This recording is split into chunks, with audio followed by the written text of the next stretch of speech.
gedək tamam. Hayır kardeşim, hadi bırak. Uşaqlar, kim Gel, gel, hoş gelsin. Gel. bura 24 saat işləyir? Gəlir qanqa. Yevlaqdan gelin. Yox, olar. Ha, küftə 8 manatdır, parça ilə meydə 10 manatdır. Parça o bilik parça. Hadi gətirdim, nə yorum belə ya. Parça bilik o nə demək? Hə, nə bilim mən. Yox, çox adam bilmir, artıq. Bir dakika şu uşaqlansın, hamı gördü. Ben satma yazmayın da zaman.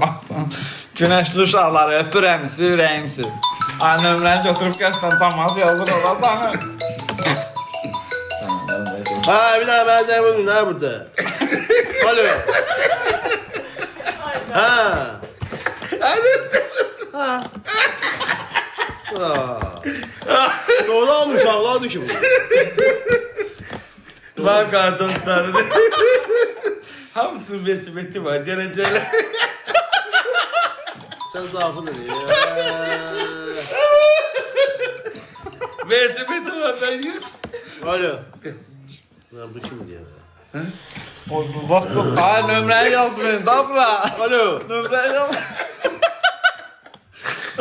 Sənin açığa nömrəni yazırlar bilənlər. Olama nömrəyə.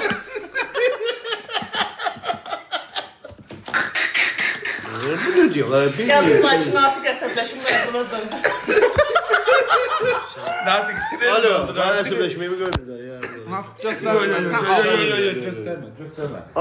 Ana bir daha dene bu Zeynep başını. Bax and ola Allaha. Ha.